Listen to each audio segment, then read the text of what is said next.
안녕하세요, 여러분. 잘 지내셨나요? 지난 주말은 제 30살 생일이에요. 저는 20대에 이 편지를 썼어요. 사진 몇 장을 보여주면서 읽어볼게요. 20살, 전환점과 방황. 올해 상반기에는 한국에서 교환학생 생활을 했어요.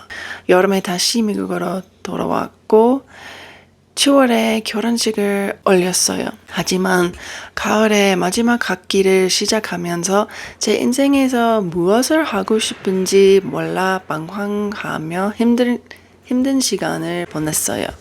소위 말하는 현타가 온 시기였죠.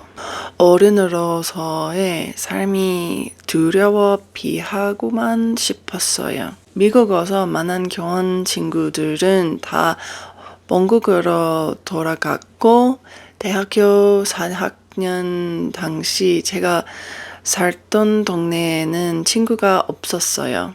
소급 친구들이 있었지만 제 대학교가 다른 도시에 있었기에 다들 멀리 살았거든요. 남편 위에는 마음을 더 넣을 가까운 사람이 없던 외로운 시기였어요. 31살, 졸업과 그리움.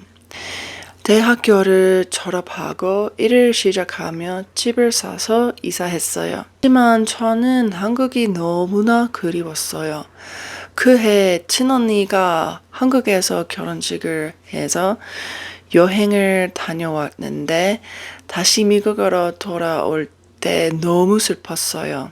그냥 한국에 살고 싶다는 생각뿐이었죠. 교환학생 동안 제 꿈은 바뀌었지만 졸업까지 1년밖에 남지 않아 전국을 바꾸는 게 어려웠어요. 결국 올해 전공대로 졸업은 했지만 지금 생각하면 아쉬움이 남아요. 당시에는 그 분야에서 일하고 싶지 않았거든요. 22살, 새로운 시작. 하고 싶지 않은 일 대신 에스테티션이 되기로 결심하고 전문 학교에 갔어요.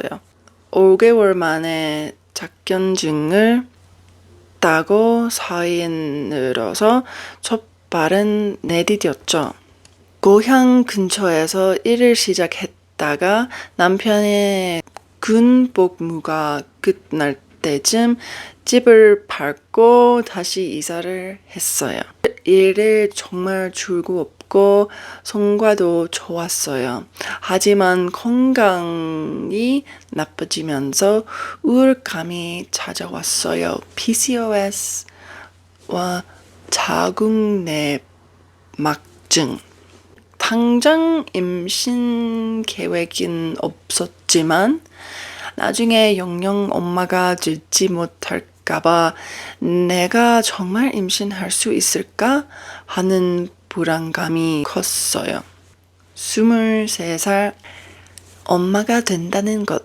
감사하게도 23살에 첫째를 임신했어요. 제 몸 생태 때문에 조금 일찍 찾아온 축복이었죠. 다시 집을 사고 이사하며 아들을 낳았어요. 하지만 제 나이가 어리다 보니 주변 친구들은 아무도 결혼이나 임신을 하지 않은 상태였고 자연스럽게 친구들과 멀어지게 되었어요. 산후 우울증이 찾아왔고 밤마다 우는 아기와 당들이 깨어있을 때면 세상에 나 혼자만 남겨진 기분이었어요. 24살, 실연적의 새로운 방황. 다음 해에 코로나가 터졌어요.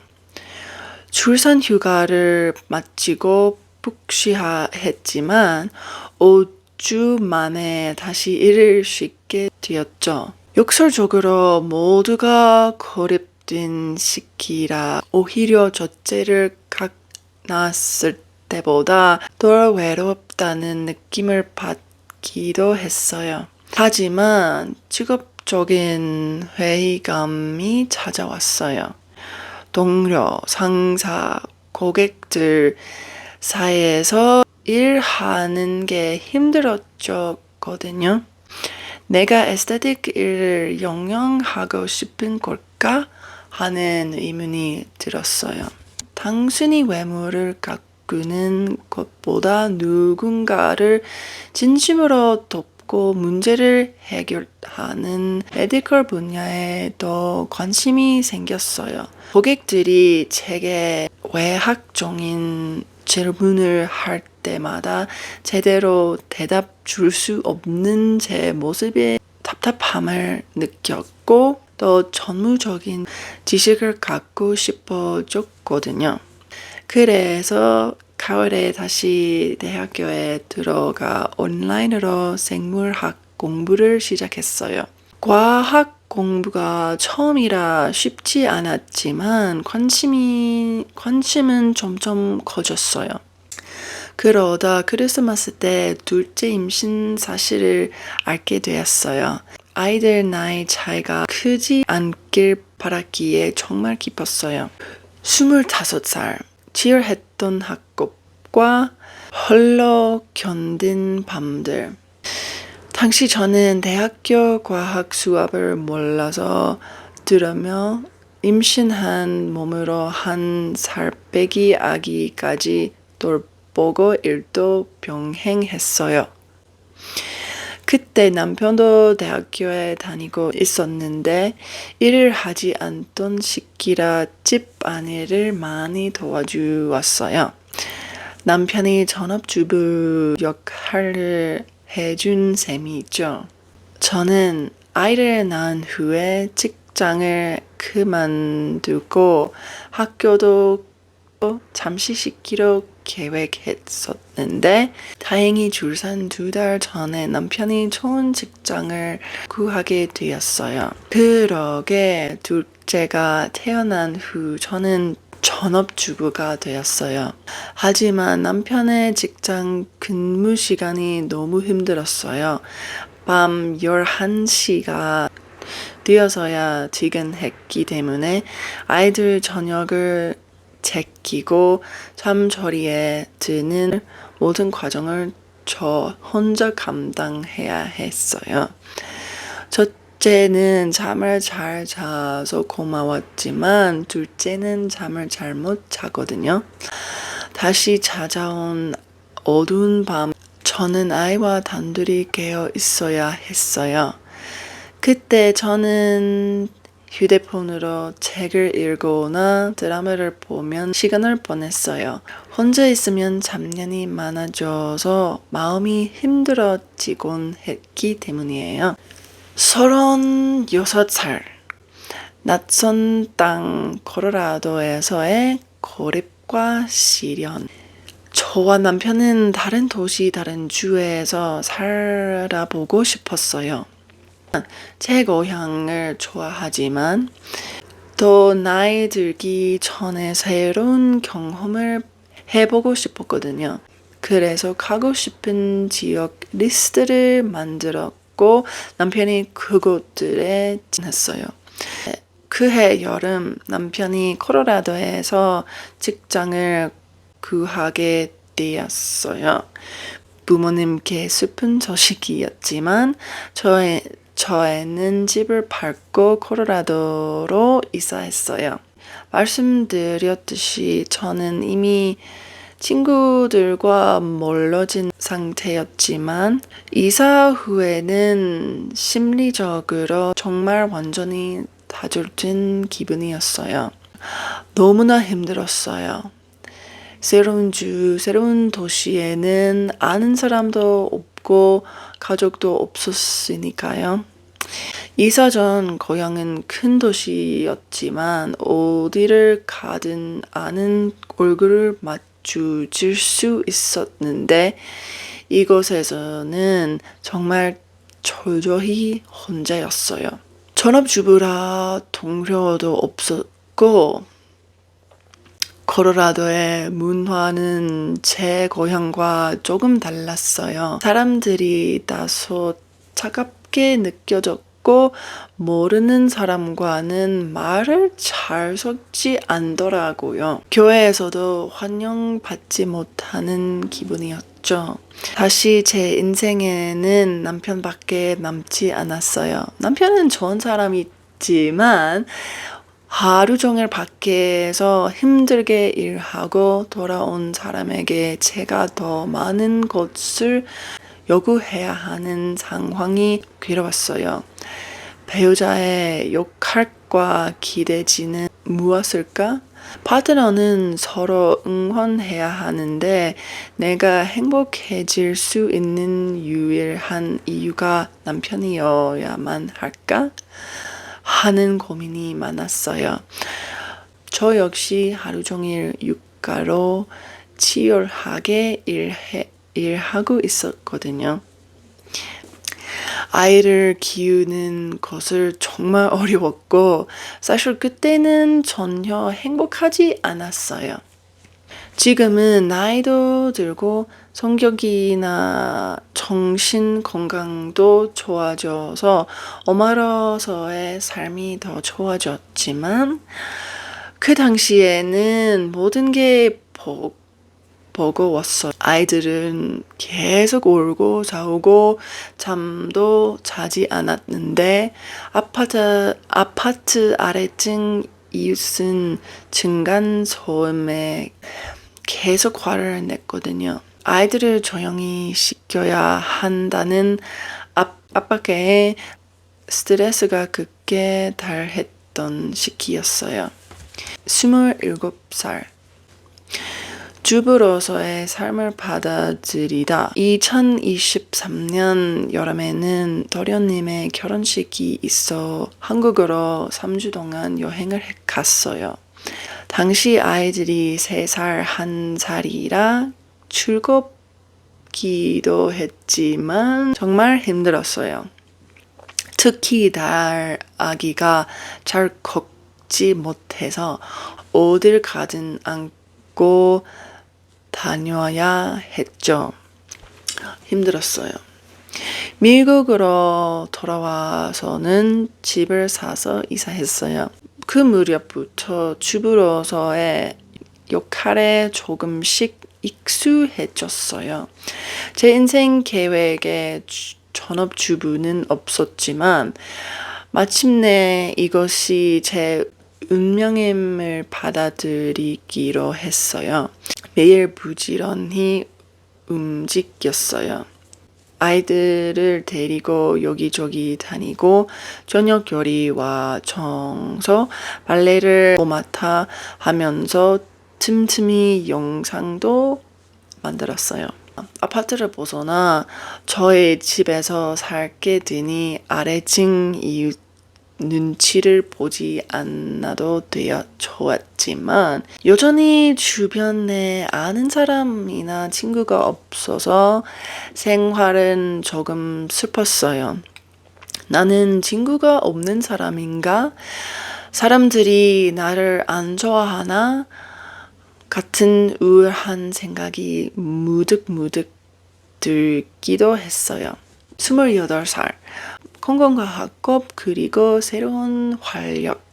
2024년에는 전당뇨, 프리다이비티스 진단을 받게 되어 건강을 위해 헬스장에 다니기 시작했어요. 일주일에 4번 1시간쯤 꾸준히 운동했어요. 또 기존에 이수했던 학점들이 만료될 것 같아 다시 생물학 공부를 시작했어요. 1월부터 12월까지 온라인으로 대학과 과정을 밟았고 마침내 12월에 생물학 학사 학회를 받았어요. 대부분은 교환학생 생활을 좋아했기에 이번에는 저희가 직접 교환학생을 맞이하기로 했고 여름에 학생이 저의 집으로 왔어요. 학교에 데려다 주고 음식을 준비하느라 정말 바빴어요. 바빠서 마치 진짜 엄마가 된 기분이었어요. 이 경험은 저와 가족 모두가 성장하는 계기가 되었어요.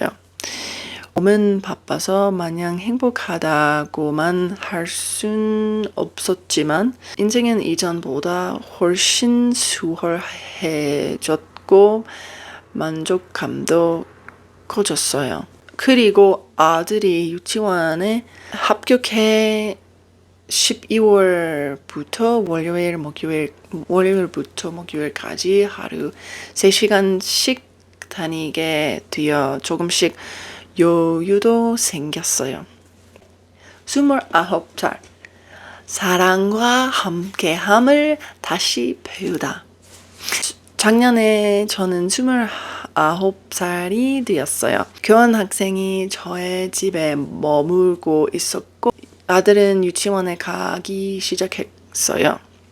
저는 학교에 가지 않고 전업주부로 지냈죠. 여기서부터는 제가 다시 친구를 사귀게 된 사랑을 다시 발견한 이야기를 해보려고 해요. 코로라도로 이사 온 후 저는 한동안 우울함에 빠져 있었어요. 너무 외로워서 아는 사람 하나 없는 이곳에서 밤마다 울기도 많이 울었어요. 내 인생은 왜 이럴까? 내가 매력 없는 사람인가? 하는 생각도 들었죠. 고향 친구들과 멀어지면서 내가 같은 도시에 살지 않으면 더 이상 사랑받지 못하는 존재가 된 것만 같아 슬펐어요. 하지만 2025년 교회에 새로운 가족이 왔고 저는 그분들과 자연스럽게 어울리게 되었어요. 저보다 3살 어린 그 여자는 정말 친절한 사람이었죠. 수줍음 많고 집순이였던 저에게는 조금 낯선 경험이었지만 저는 큰 결심을 하나 했어요. 누가 무엇을 제안하든 무조건 네 라고 대답하기로요. 그러자 제 인생이 빠르게 변하기 시작했어요. 갑자기 사람들과 어울리느라 바빠졌고 많은 친구를 만났어요. 내성적인 남편도 공통점이 많은 사람들을 만나 즐거운 시간을 보내기 시작했죠. 한대 요리하는 걸 싫어하기도 했지만 이제는 누군가를 대답하는 게 즐거워요. 집으로 친구들을 초대해 음식을 해 먹고 저희 집 노래방 기계로 밤 늦게까지 노래를 부르기도 해요. 어릴 적 제 집을 손님을 초대하는 분위기가 아니었지만 이제 저의 부부는 사람들이 오고 싶어 하는 재미있는 집을 만들자는 꿈을 이루었어요. 이제는 친구들이 예고 없기도 하고 점심 같이 먹자는 전화를 매일 몇 번 받으며 살고 있어요. 아이를 낳은 후 저는 엄마가 되면 친구 사귀는 건 끝난 걸까? 사람들은 아이가 있는 나를 만나고 싶어 하지 않을 거야 라고 생각하며 참 많이 울었어요. 제가 올여름 한 친구의 아파트 수영장에서 겪을 일은 잊지 못할 희망을 주었어요. 그날 수영장에는 제 친구와 교환학생 그리고 그들의 친구들이 이미 물속에서 즐겁게 놀고 있었어요. 저는 사실 수영을 꽤 잘하지만 아이들과 함께 있을 때 제1 수영을 즐기는 것이 아니라 오직 아이들을 돌보고 지키는 것이에요. 아이들이 수영을 못하니 저는 물속에서 아이들을 안고 지켜봐야만 하죠. 그래서 저는 그날도 친구들이 어울려 노는 모습을 그저 멀리서 지켜보기만 할 생각이었어요. 그런데 수영장 앞으로 다가간 순간 제 친구가 활짝 웃으며 제 아이를 향해 발을 벌렸어요. 애기 왔어? 우리 같이 놀자. 그 친구는 제 아이들을 진심으로 사랑해 주었고 아이들과 기꺼이 함께 해 주었어요. 저는 그날 나중에 남편 앞에서 정말 많이 울었어요. 아이들 돌보는 게 당연한 내 일이라고만 생각했는데 그 일을 누군가와 함께 나눌 수 있다는 것, 그리고 엄마로서의 내 삶이 사람들과 분리되지 않고 연결된 수 있다는 미래를 처음으로 보았기 때문이에요. 이제 저는 좋은 가족, 따뜻한 집, 그리고 가족 같은 친구들 사이에서 그 어느 때보다 행복한 29살을 보내고 있어요. 23의 나이로 어두운 밤 흘러올고 있던 그 소녀는 아마 조금 29의 제 모습을 상상조차 하지 못할 거예요. 저의 24는 제게 살아남는 법을 가르쳐 주기도 했지만 동시에 네라고 기꺼이 대답하는 것이 얼마나 큰 힘을 가졌는지도 가르쳐 주었어요. 이제 저는 사람들로 북적이는 집과 시끌벅적한 노래방 기계, 그리고 제가 있어야 할 곳에 정확히 머물고 있다. 병은함을 안고 30살로 걸어 들어갑니다.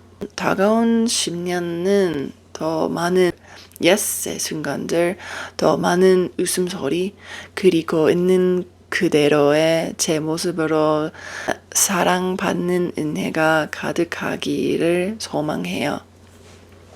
저의 30대에게 앞으로 잘 부탁합니다. 들어주셔서 감사합니다. 다음에 또 만나요.